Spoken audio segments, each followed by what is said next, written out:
Ok, bonjour et bienvenue sur la chaîne EY Blender.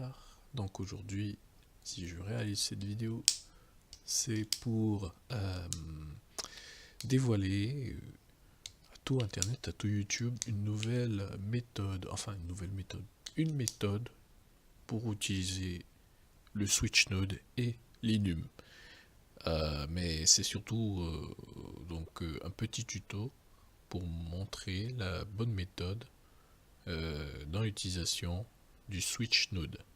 Donc ici on a la scène, donc c'est la scène par défaut d'une réal, et tout se passe dans le level blueprint. J'ai pas voulu me casser la tête. Donc dans le level blueprint, vous avez euh, donc deux exemples de switch node.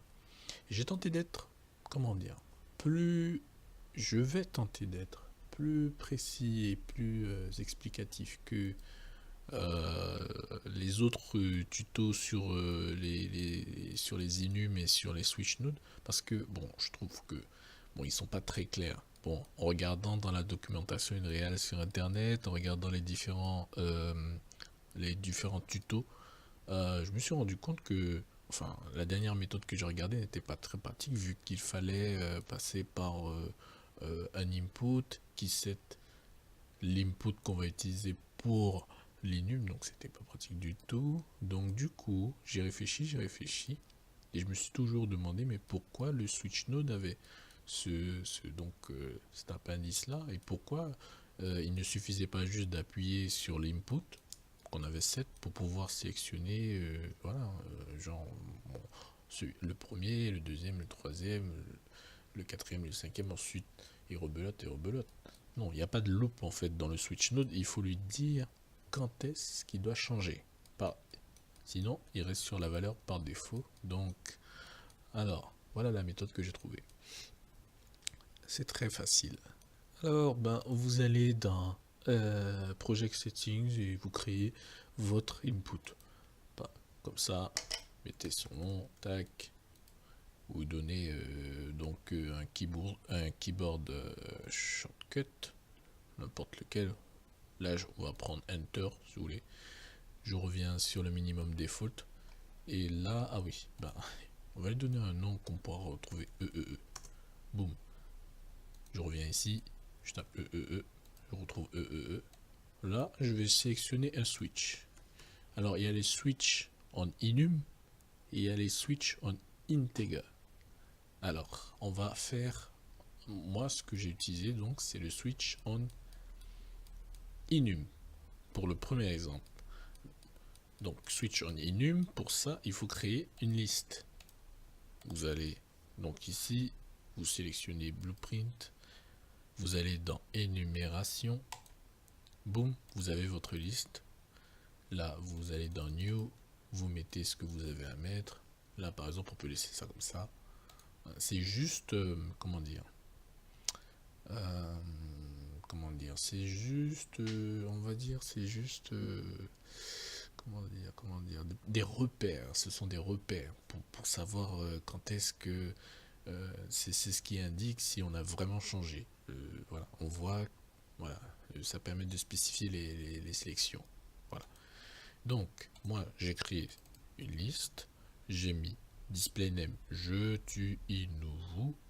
À aucun moment ce n'est envoyé dans le level. C'est juste une indication. Ensuite, on revient ici.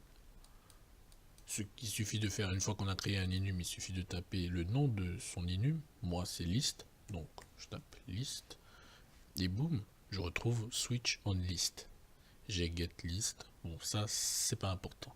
En fait, tout ce qu'il nous faut là, c'est ça. Donc, je récupère switch on list.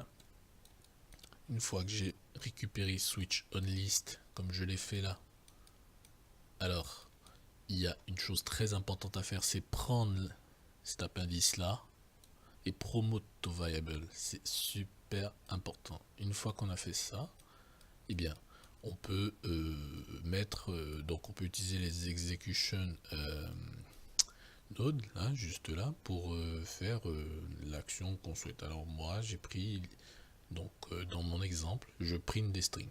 Donc je prime des strings qui sont différents. Donc il y a je qui correspond à l'execution node je, puis tu, puis il, puis vous. Ok, là on avance. Et à chaque fois que, donc par défaut c'est je qui sera fire comme on dit, qui sera lancé. Et au moment où je lance je, parce que normalement, bon, souvent dans les switch nodes, on se retrouve bloqué sur le premier. Comment on fait pour changer, pour aller au second, puis au troisième, etc., etc. Et puis au rebelote. Rebelote, et ben, tout simplement, il suffit de récupérer en fait cette variable-là. Donc, par exemple, ici, nous, on a créé donc variable newvar2. Je vais là, j'appuie sur Alt, left click, je drague, et boum, j'ai monsieur. Une fois, donc je plug comme ça, et ensuite je set à tu, donc le suivant. Ensuite, je plug encore un nouveau, je fais une copie, puis je set au suivant, etc., etc., etc. Et voilà, et c'est ce qui permet donc de faire le changement. Et ça met à jour donc du coup la sélection. À chaque fois, on met à jour, à chaque fois. Donc on appuie sur notre input, puis on met à jour. Petite, donc, démonstration. J'appuie sur F, mon input. J'ai je, normal. Là, à la fin, il set à tu. Donc, on passe à tu. Puis set à il. Oh, non, elle. On passe à elle. Puis nous. Puis vous. Puis vous, set à je. Donc, on revient à je. Tu, il, nous, vous, elle, nous, vous. Je, tu, elle, nous, vous. Je, tu, elle, nous, vous. Je, tu, elle, nous, vous. Ok. Ça, c'est le switch on enum. Il faut absolument mettre à jour la sélection. À chaque fois qu'on fait une sélection, on la met à jour. Deuxième exemple, switch on integer. Je crée un input là aussi, un input simple, un action input là encore. Je promote to variable la sélection, comme je l'ai fait ici. Je laisse la valeur par défaut. Je vais ici, donc voilà, il y a mes actions, mes différentes actions. Donc là, il y a integer number 1, integer number 2, etc., etc. À chaque fois, je set cette variable. À chaque fois, je set cette variable. À chaque fois que j'appuie sur mon input, ici en l'occurrence c'est H, à chaque fois que j'appuie sur H, la première fois, c'est normal, il ne set pas, la première fois ça part dans ce sens, et ça balance integer number 1. Ensuite, ça continue, ça arrive là, et ça dit à la variable de se mettre à jour à la sélection 1. Au début, il est à 0, on se met à la sélection 1.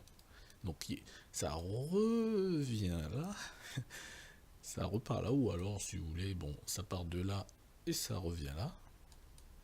Ici, ça le met à jour, il passe automatiquement à 1, et il envoie 1. 1 lance integer number 2,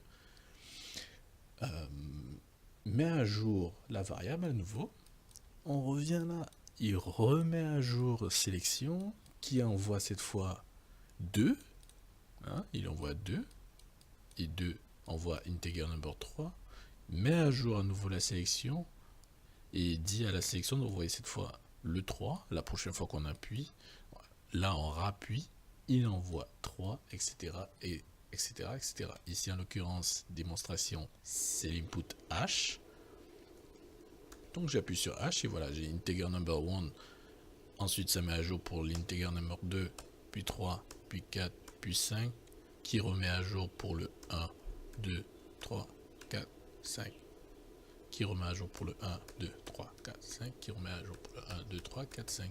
Le F, pareil, je, tu, il, elle, nous, vous, qui remet à jour pour je, tu, elle, nous, vous, je, tu, elle, nous, vous, je, tu, elle, nous, vous, integer number 3, 4, 5, voilà, voilà. En gros, voilà. Bon,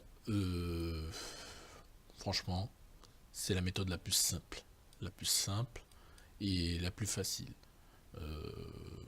C'est la plus simple. On set donc tout simplement en utilisant, on n'a pas besoin de faire de calculs complexes pour savoir, bon voilà, comment, pour faire une modification de la sélection, non, là c'est simple. Voilà, donc j'espère que ça vous a plu. N'hésitez pas à regarder la vidéo plus lentement, en ralentissant la vitesse, ou à faire des screenshots. Et voilà, au revoir.